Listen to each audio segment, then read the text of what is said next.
यहाँ पर कई इलेक्ट्रिक कार्स है जो हर रेंज का है। आज के टाइम की बात करें तो इलेक्ट्रिक कार का जो डिस्टेंस है वो लगभग 200 किलोमीटर से लेके 600 किलोमीटर तक पहुंच चुकी है।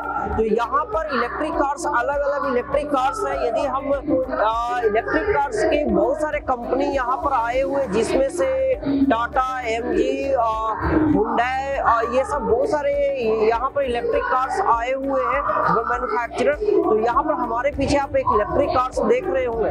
ये वीडियो बनाने का खास पर्पस ये है कि इलेक्ट्रिक कार्स का रिव्यू करना नहीं, ये वीडियो का पर्पस है कि जो लोग इलेक्ट्रिक कार्स खरीद रहे हैं वह चाहते हैं कि हम अपने घर में एक ऐसा सोलर पावर सिस्टम लगाए जिससे इलेक्ट्रिक कार्स बिजली हो तो तब भी चार्ज हो, बिजली नहीं हो तब भी उनका इलेक्ट्रिक कार चार्ज हो। इसी को जानने के लिए हम आए हुए इलेक्ट्रिक कार्स एक ऑटो एक्सपो में, जहां पर कई इलेक्ट्रिक कार्स लगे हुए हैं। तो आज हम इस वीडियो में जानेंगे चार्जिंग स्टेशन के बारे में। जैसा कि आपको दिख रहा होगा कि मेरे पीछे हर टाइप के चार्जिंग स्टेशन लगा हुआ है। यहाँ पर जो चार्जिंग स्टेशन है वो इलेक्ट्रिक कार का चार्जिंग स्टेशन है। तो यहाँ पर छोटे रेंज से लेके बड़े रेंज तक के चार्जिंग स्टेशन है। इसमें हम जानेंगे कि चार्जिंग स्टेशन के प्रॉपर टेक्निकल स्पेसिफिकेशन की, इसको इंस्टॉल करने के लिए आप क्या कर सकते हैं। इसको आप पर्सनल यूज के लिए भी यूज कर सकते हैं और इसको कमर्शियल पर्पस के लिए भी यूज कर सकते हैं, क्योंकि आने वाले टाइम में इलेक्ट्रिक कार की डिमांड लगभग आपको 2027 या 2030 तक का ऐसा प्लान माना जा रहा है कि इंडिया में लगभग 10 मिलियन इलेक्ट्रिक कार पूरे इंडिया के रोडों पर दौड़ेंगे। तो उसके बारे में आप सोच सकते हैं कि जितने भी पेट्रोल पंप है उसको रिप्लेस करके ऑलमोस्ट ये देखा जाएगा कि चार्जिंग स्टेशन आपको देखने को मिलेगा।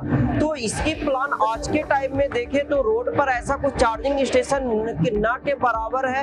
अब मेट्रो सिटी जैसे दिल्ली, मुंबई, बेंगलोर, पुणे, इन सभी शहरों में आपको कॉमन सा देखने को मिल जाएगा। लेकिन टू व्हीलर की मार्केट है आज को देखा जाए तो टू व्हीलर इस साल ये मतलब लगभग ईवी इंडस्ट्री में लगभग 300% की ग्रोथ हो रही है। तो इंडिया में लगभग इलेक्ट्रिक कार की बात करें तो लगभग 10,000 इलेक्ट्रिक कार 2023 में चल रहे होंगे। लेकिन टू व्हीलर की बात करें तो ये मार्केट बहुत तेजी से बढ़ी है। तो टू व्हीलर भी बहुत देखने को आपको मिल जाएगा। लेकिन टू व्हीलर में क्या है कि ये पर्सनल यूज के लिए होता है, तो इजिली आपको वहां पर पार्किंग का कोई दिक्कत नहीं होती है। तो वहां पर चार्जिंग स्टेशन के लिए आपको ऐसा कोई सोचने की जरूरत नहीं पड़ता। लेकिन इलेक्ट्रिक कार और थ्री व्हीलर खरीदने की बात करते हैं तो वहां पर पार्किंग की जरूरत है। तो वहां पर चार्जिंग स्टेशन एक मेन जरूरत बन जाता है। तो इसी के बारे में आज हम जानेंगे। जो चार्जिंग स्टेशन का जो रेटिंग स्टार्ट हो जाता है वो सबसे स्मॉलेस्ट रेटिंग है वो 15 एम्पियर का चार्जिंग स्टेशन है।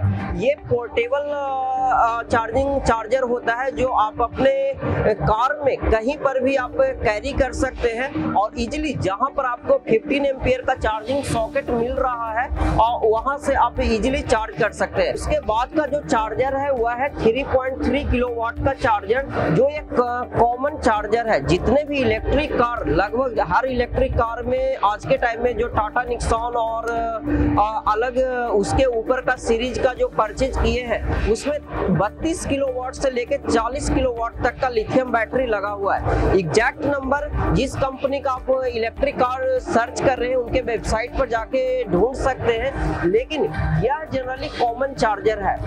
कई लोग जो इलेक्ट्रिक कार खरीदे हैं उनका खास पर्पस ये होता है पेट्रोल का कॉस्ट कम करना और पॉल्यूशन को कम करना और डेली जो हेडेक पेट्रोल पंप जाने का है वो कम करना। और जिनको इंटरसिटी ड्राइविंग पूरे महीने में करना रहता है वो इलेक्ट्रिक कार को प्रेफर कर रहे हैं। और जिनके पास प्राइमरी गाड़ी पेट्रोल का है, सेकेंडरी इलेक्ट्रिक कार को यूज कर रहे हैं आज के दिन में, वह इस टाइप के इलेक्ट्रिक कार खरीदे हुए हैं और उनके साथ ये चार्जर लगा हुआ है। इलेक्ट्रिक कार को चलाने का जो आज के दिन में जो खर्च आ रही है 1 रुपए पर किलोमीटर और डीजल और पेट्रोल गाड़ी को चलाने का जो खर्चा लगभग 5 से 7 रुपए पर किलोमीटर के हिसाब से है।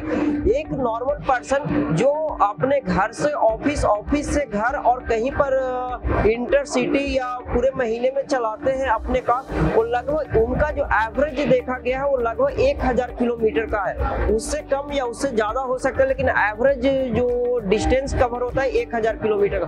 मीन्स कि यदि आप इलेक्ट्रिक कार खरीदते हैं तो आपके महीने का 1000 रुपया का बिजली बिल एक्स्ट्रा आ सकता है। लेकिन आप उस तरीके से आप सोचेंगे कि महीने के 1000, साल का लगभग 12000 और उस तरीके से 10 साल चलाएंगे तो मतलब लगभग 1 लाख रुपया आपको एक्स्ट्रा पे करना पड़ेगा।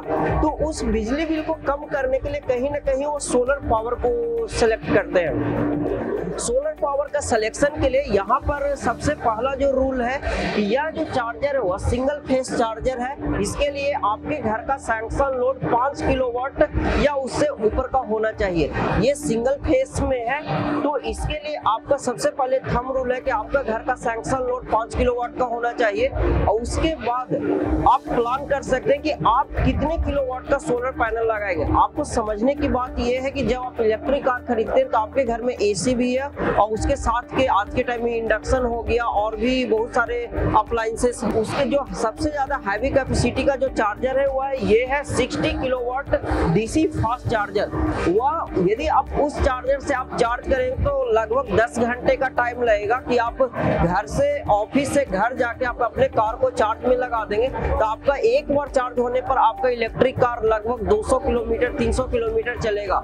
लेकिन आप यह चार्जर जो है आपको 1 घंटे में चार्ज कर सकता है। यह चार्जर आपको जनरली वहां पर देखने को मिलेगा जैसे कि शॉपिंग मॉल हो गया, सोसाइटी का कॉमन पार्किंग एरिया हो गया, स्कूल हो गया, कॉलेज हो गया और ऐसे करके शॉपिंग कॉम्प्लेक्स हो गया या मतलब हाईवेज पर हो गए, रेस्टोरेंट हो गए, इन सभी पर यह चार्जिंग स्टेशन को इंस्टॉल किया जा रहा है। यह चार्जिंग इंस्टॉलेशन का काम इंडिया में बहुत तेजी से हो रहा है क्योंकि ईवी हम खरीद लेंगे लेकिन यदि चार्जर यदि नहीं मिलेगा तो इलेक्ट्रिक कार चार्ज कहाँ होगा। तो वैसे करके बहुत सारे ऐप मतलब हर कंपनी का एक ऐप बना हुआ है जिससे ये आप पता कर सकते हैं कि ये चार्जर जिस कंपनी का मतलब ये ईवी चार्जर कितने डिस्टेंस पर है, जिससे आप आज के दिन में पेट्रोल पंप के बारे में पता चल जाता है कि कितने किलोमीटर पर हमारा पेट्रोल पंप है, वहां पर जाके हम पता कर सकते हैं। तो यह 60 किलोवाट का है। लेकिन यहाँ पर आज के टाइम में जो सबसे मेजर जो प्रॉब्लम आ रही है कि जितने भी हाईवे है लगभग 100 किलोमीटर 150 किलोमीटर 300 किलोमीटर 1000 किलोमीटर का भी प्लान किया गया है, वहां पर वह रिमोट एरिया में है और इंडिया का ग्रिड सप्लाई उतना स्टेबल नहीं है कि 24/7 ग्रिड हो। आज भी कई ऐसे पेट्रोल पंप है जहां पर बिजली न रहने पर वहां के नोजल्स नहीं चलते हैं। लोग जनरेटर चला के काम चलाते हैं लेकिन जनरेटर में सबसे डिसएडवांटेज ये है यदि आपकी जरूरत नहीं हो तो सारा का सारा पावर लॉसेस हो जाएगा। तो वहां पर बहुत सारे ऐसे जगह पर ये चार्जर को इंस्टॉल किया जा रहा है। इस चार्जर को यदि अनइंटरप्टेड पावर सप्लाई देना होगा तो वहां पर आपको solar panel and lithium ion battery and micro hybrid inverter जो मतलब ये पूरा सेटअप करके यह चार्जर को अनइंटरप्टेड पावर सप्लाई दिया जा सकता है। जैसा कि आपको बताया कि इस चार्जर को अनइंटरप्टेड पावर सप्लाई देना चाहते हैं तो वहां पर 100 किलोवाट का माइक्रो ग्रिड का सोल्यूशन लेके आना पड़ेगा। माइक्रो ग्रिड सिंपल है कि इस तरीके से आपको रैक स्टोरेज सिस्टम जो लिथियम आयन बेस्ड बैटरी होगा उसमें से कम आप 50 किलोवाट का आप रैक स्टोरेज बना सकते हैं। स्पेस इतना ही रहेगा। इस तरीके से पावर बैंक बन जाएगा जहां पर आप प्रॉपर इसको इस चार्जर को आप अनइंटरप्टेड पावर सप्लाई दे सकते हैं। यहाँ पर आप सबसे पहले 100 किलोवाट का मतलब माइक्रो ग्रिड इस चार्जर को चलाने के लिए क्योंकि 60 किलोवाट का इसमें पावर कंज्यूम करेगा तो उस तरीके से इन्वर्टर की कैपेसिटी होना चाहिए। लिथियम बैटरी कितने किलोवाट का लिथियम बैटरी लगाने पर कितने गाड़ियां चार्ज होगी उसमें से सिंपल है, जितने गाड़ियों में लिथियम आयन बैटरी का स्टोरेज है उतना ही लिथियम बैटरी एक्सटर्नल में होना चाहिए। तो जिनके पास से टाटा निक्सॉन का है उसमें से कम 30 किलोवाट यदि आप रखेंगे तो आप 100% आपके ग्रिड में आपके ग्रिड आए या ना आए आपको कोई टेंशन नहीं होगा। लेकिन घरों में ये आज के दिन में पॉसिबल नहीं है तो कम से कम 5 किलोवाट 10 किलोवाट आवर का यदि स्टोरेज रखते हैं तो वह अपने कार को 10% से लेके 20%, 30% के चार्जिंग करके कहीं भी जा सकते हैं। लेकिन पब्लिक प्लेस की बात करें, वहां पर आपको बड़े स्टोरेज की जरूरत होगी, तो वहां पर कम से कम 100 किलोवाट का पावर स्टोरेज रखना पड़ेगा। उसके बाद जो यहाँ पर चार्जिंग स्टेशन लगा हुआ है वो 360 किलोवाट का चार्जिंग स्टेशन लगा हुआ है, जिसका मतलब इलेक्ट्रिक बस को चार्ज करने के लिए बनाया गया है। यहाँ पर कई इलेक्ट्रिक बस है, जैसे कि यहाँ पर 1000 किलोमीटर का रेंज का बस है, ये 300 किलोमीटर का रेंज का बस है। मतलब डिफरेंट रेंज के अकॉर्डिंग यहाँ पर बस बनाया गया है। तो एक बार चार्जिंग स्टेशन के पास चल के देखते हैं कि किस टाइप का उसका टेक्निकल स्पेसिफिकेशन है। यहाँ पर जो चार्जिंग स्टेशन जो लगा हुआ है वह 360 किलोवाट का ये चार्जर है। इसमें से सिंगल टाइम में 2 बस को चार्ज किया जा सकता है। जैसे कि आप देख रहे हैं कि एक बस इधर है और एक बस इधर है। यहाँ पर इस चार्जर को इंस्टॉल करने के लिए प्रॉपर मतलब एक ये सिटी मतलब स्टेट ट्रैवल, जैसे दिल्ली टू चंडीगढ़ के यदि ट्रैवलिंग में यदि जो बस लॉन्च होगी उसके लिए ये चार्जर डिजाइन किया गया है। इस चार्जिंग स्टेशन को फिट करने के लिए प्रॉपर ट्रांसमिशन लाइन, जैसे ट्रांसफार्मर हो गया, वहां पर जनरेटर की सुविधा, एवरीथिंग सारे इंफ्रास्ट्रक्चर से रेडी किया जाएगा, जिसके बाद मतलब सभी किसी भी कंज्यूमर को कोई दिक्कत ना हो कि किसी बीच में मतलब चार्जिंग का कोई दिक्कत हो। तो चार्जिंग इंफ्रास्ट्रक्चर पर प्रॉपर तरीके से काम किया जा रहा है। तो ये चार्जर ये इलेक्ट्रिक बसों को चार्ज करने के लिए किया जा रहा है। एक और बस के पास चल के देखते हैं किस टाइप का बस इंडिया में इंट्रोड्यूस किया गया है। यहाँ पर देखिए बस का ये फ्रंट लुक है, तो आपको देखने में काफी लग्जरियस लग रहा होगा। ये कोच बस है, सिटी इंटरसिटी बस है, उधर और एक बस लगा हुआ है। तो इस तरीके से बहुत सारे बस की कैटेगरी इलेक्ट्रिक में लेके आया गया है। तो यहाँ पर जैसा कि आप बताएं कि उस चार्जिंग स्टेशन से ये बस को चार्ज किया जाएगा। इस बस के बारे में बताएं तो ये इंडिया का फर्स्ट लग्जरी बस है जो पूरा 100% इलेक्ट्रिक है। यहाँ पर इस बस के कुछ फीचर्स की बात करें तो यहाँ पर जैसा कि सामने दिख रहा है कि 1000 किलोमीटर ये बस चल सकती है सिंगल चार्ज पर। मतलब इंडिया दूसरे देश के मुकाबले इंडिया में भी जितने बस होंगे आने वाले टाइम में ऑलमोस्ट हर बस इलेक्ट्रिक होने की चांसेज है। दूसरा जैसे कि बताया कि यहाँ पर नंबर ऑफ पैसेंजर कितने जाएंगे, तो ये 45 पैसेंजर ये पूरे बस में जा सकते हैं। और इसमें ये अल्ट्रा फास्ट चार्जिंग मतलब लेस तक 1 घंटे में बस पूरी चार्ज हो जाएगी। इस बस की पूरी स्पेसिफिकेशन मेरे हाथ में डेटा शीट में लिखा हुआ है। और इसका मतलब जो भी आप जानना चाहते हैं ये किस कंपनी का है, तो यहाँ पर बता दें कि JBM ग्रुप के द्वारा ये बस इंट्रोड्यूस किया गया है। और इस तरीके से बहुत सारे इस एक्सपो में इलेक्ट्रिक बसेस इंट्रोड्यूस किया गया। और इसकी अंदर के फीचर की बात करें तो यहाँ पर मतलब कंफर्ट जो भी आप वोल्वो बस देखते हैं उस टाइप का यहाँ पर फीचर है। और हर सीट के पास यहाँ पर चार्जिंग पॉइंट दिया हुआ है। लग्जरी मतलब AC बस जो आप देखते होंगे दिल्ली चंडीगढ़ हाईवे ये सब पर जो मतलब वोल्वो बस चलते हैं उस टाइप का ये बस बनाया गया है। इंडिया में कमर्शियल व्हीकल भी बहुत सारे चलते हैं, उसको भी धीरे धीरे EV पर स्विच किया जा रहा है। जैसे कि मेरे पीछे स्विच कंपनी ने कमर्शियल व्हीकल में इसको लेके आया है। यदि हम इसको रेंज की बात करें तो लगभग 150 किलोमीटर सिंगल चार्ज पर चलेगी। और इसको मतलब पूरा टेक्निकल स्पेसिफिकेशन यहाँ के डिस्प्ले पर लगा हुआ है। और इसका जो मॉडल ये सब है वो हम आपको यहाँ पर स्क्रीन पर डाल देंगे किस मॉडल का है। ये आने वाले जो प्लान है पूरे दिवाली के समय में ये इंडिया में यहाँ के जो रिप्रेजेंटेटिव है उनसे बात करने को पता चला इस टाइप के व्हीकल को बाई दिवाली इंडिया में ऑन रोड देखने को आपको मिल जाएगा।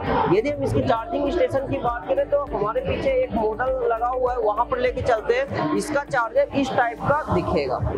तो इस टाइप के कमर्शियल व्हीकल के लिए इस टाइप का चार्जिंग स्टेशन बैठाया जाएगा जो पब्लिक प्लेस पर होगी, कि जहां पर बहुत सारे गाड़ियां यहाँ पर आकर रुकती है। जैसे सब्जी मंडी हो गया, पेट्रोल पंप के पेट्रोल पंप पर हो गया, ढाबा हो गया, इस टाइप के जगह पर इस टाइप के चार्जिंग स्टेशन बैठाए जाएंगे और मल्टीपल चार्जिंग स्टेशन बैठाए जाएंगे। और उसके लिए मतलब वहां पर जाके कोई भी ड्राइवर वहां पर चार्ज कर सकते हैं। इजिली प्लग इन प्ले है, जितने भी चार्जर प्लग इन प्ले बनाया गया है इजिली वो चार्ज कर सकते हैं। यहाँ पर इलेक्ट्रिक व्हीकल में ऑटो रिक्शा है जो 100% इलेक्ट्रिक है और इंडिया का ये पहला ऐसा इलेक्ट्रिक ई रिक्शा है जो आपको इसके फीचर बहुत सारे एग्जिस्टिंग ई रिक्शा से डिफरेंट दिखेगा।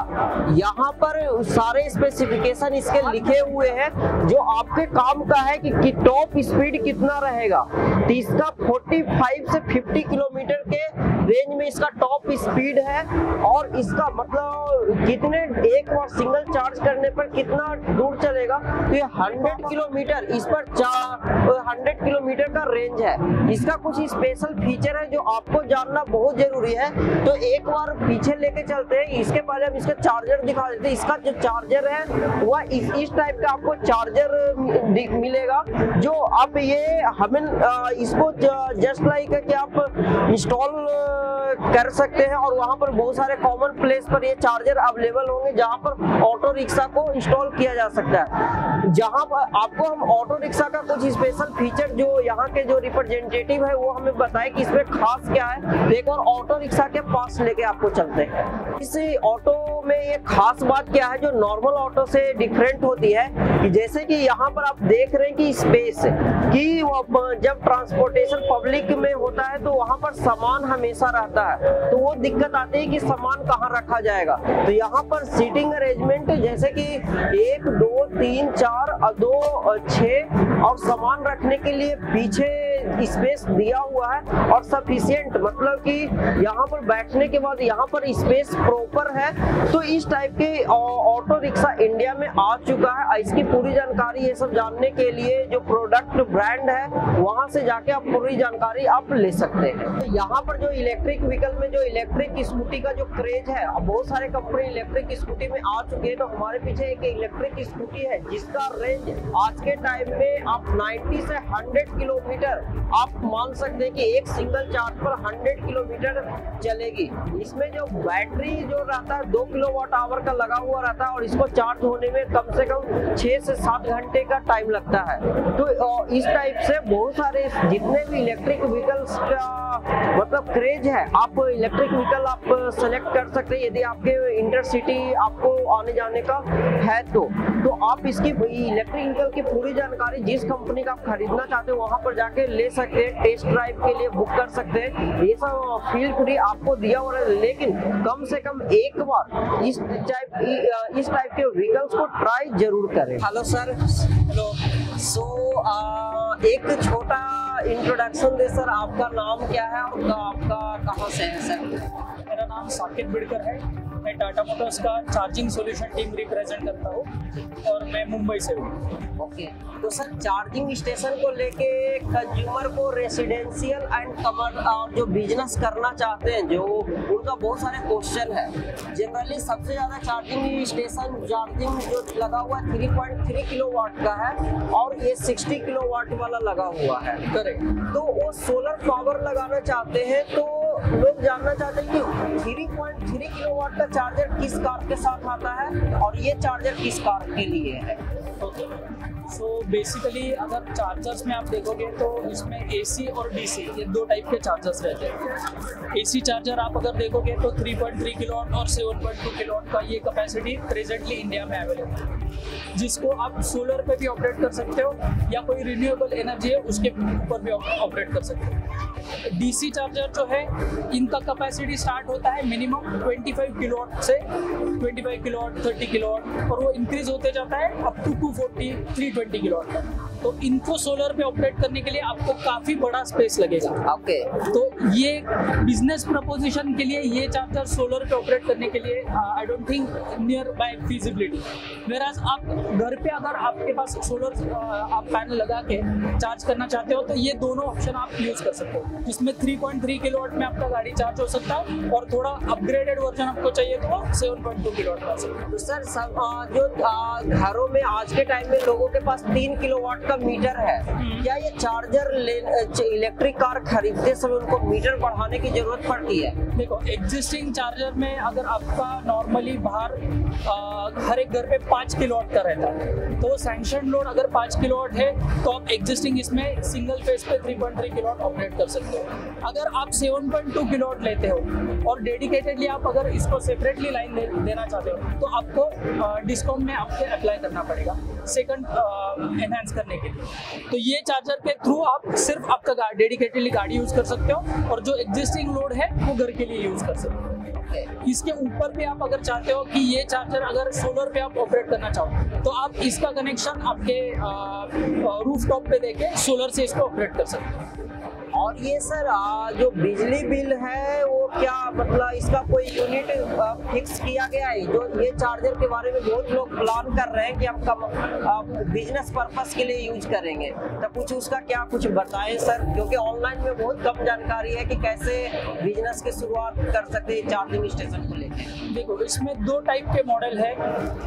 अगर कंज्यूमर के पास उसका खुद का लैंड अवेलेबल है, सफिशिएंट पावर अवेलेबल है, तो 2 मॉडल में वो काम कर सकता है। आइदर वो खुद इन्वेस्ट कर सकता है या वो पूरा का पूरा सेटअप टाटा पावर को ऑपरेट करने को दे सकता है। Basically Tata Power is Tata Motors extended arm and they take care of entire charging infra network. Presently Tata Power has installed more than 2000 charging stations in malls, cities, in hospitals, in hotels, across dhabas, on highways. So वो वहाँ पे कैसे operate करते हैं? जो property owner है उसके पास अगर sufficient land and power available है तो टाटा पावर वहाँ पे जाके पूरा चार्जिंग स्टेशन सेटअप करता है और वो रेवेन्यू शेयरिंग पे जो प्रॉपर्टी ओनर है उनको एक फिक्स रेट हर यूनिट पे देता है। इन्वेस्टमेंट और क्या प्रॉफिट आएगा सर, ये सब जानकारी कहाँ से मिलेगी? देखो, इन्वेस्टमेंट आप अगर देखना चाहोगे तो तकरीबन ये सब सेटअप आपके पास अगर पावर सफिशिएंट अवेलेबल नहीं है और ट्रांसफार्मर आपको लगाना है, प्लस आपको वो लोकेशन से आपके लोकेशन तक पूरा इलेक्ट्रिक केबल खींच के लाना है, तो ये कॉस्टिंग अराउंड एग्जैक्टली फिगर मैं नहीं बता सकता, लेकिन it will cost around 35 to 40 lakh. उसमें भी ये पूरा इन्वेस्टमेंट चला जाएगा। और अगर रिटर्न ऑन इन्वेस्टमेंट देखना चाहो तो नंबर ऑफ व्हीकल्स के ऊपर ये डिपेंड करेगा। जितने आपके व्हीकल ज़्यादा होते जाएंगे उतने आपका रिटर्न ऑन इन्वेस्टमेंट का पीरियड कम होता जाएगा। ये सब पूरी जानकारी के लिए किनको कॉन्टैक्ट करना पड़ेगा? आप टाटा पावर की टीम को कांटेक्ट कर सकते हो, आप टाटा मोटर्स की टीम को कांटेक्ट कर सकते हो। उसके लिए डेडिकेटेड हमारे पास टीम मेंबर्स है जो आपको ये पूरा गाइड कर सकते हैं। Okay, thank you so much sir information share करने के लिए। Thank you very much. तेजी से बढ़ रही है बट चार्जिंग स्टेशन को लेके पर्सनली हम चार्जिंग इलेक्ट्रिक व्हीकल्स यूज कर रहे हैं। इलेक्ट्रिक कार हम अभी नहीं लिए हैं बट 2 व्हीलर्स और मेरे पास है। चार्जिंग स्टेशन के बारे में क्या आपको क्या लगता है sir? See, one thing is that everyone is saying that okay कि चार्जिंग स्टेशन हर जगह पे लगने चाहिए, आपके घर पे, रास्ते में, but I would prefer to say that जहां आपको जरूरत हो, जैसे for example ambulance, mobile ambulance, या अभी nowadays the fuel filling are coming as and when required. Let's say Blinkit ले लो, Zomato ले लो, you call them, okay, you please do a charge for me wherever I am, you come, we'll pay for that. And for example, like for most important thing, अगर हमने auto show देखा तो we are talking about mobile connectivity, right? Of vehicle connectivity. So I would say if solar will also do a connectivity point of view, that wherever I need it, I will get it. Right. So that kind of filling stations are be there, for sure you are going to be successful. Because now we do not want to be, people wanted to be go into the queue. I'm in the office, my vehicle is already parked in the parking station. Right. I just through app I confirm you, okay, please refuel it. That's it, and then you have to do it. This type right? of technology होना चाहिए. Yeah, it is seen. Already diesel, fuel, petrol, mobile technology already it is working in abroad as well as now it is started in India. So why not for solar, right? Okay. Yeah. Okay. Yes. Thank you. Okay. यदि आप चाहते हैं कि इस electric car with solar panel के बारे में पूरी जानकारी प्राप्त करना तो हमारे वेबसाइट loomsolar.com पर विजिट करें और कार की यदि आप वीडियो देखना चाहते हैं तो आप जिस कंपनी का कार खरीदना चाहते हैं वहां से आप टेस्ट ड्राइव बुक करके या उनके के शोरूम पर जाके आप जानकारी प्राप्त कर सकते हैं। यदि वीडियो अच्छा हो तो वीडियो को लाइक करें। यदि हमारे चैनल पर आप नए हैं तो चैनल को सब्सक्राइब कर लें। यदि आपके माइंड में कुछ क्वेश्चन है तो आप वीडियो के कमेंट सेक्शन में जरूर पूछें और ये बताएं कि आपके पास इलेक्ट्रिक कार कौन सा है, जिसके लिए हम आपको प्रॉपर गाइड कर पाए कि आपको कितने किलोवाट का सोलर सिस्टम की जरूरत है। मिलते हैं अगले वीडियो में। Thank you so much.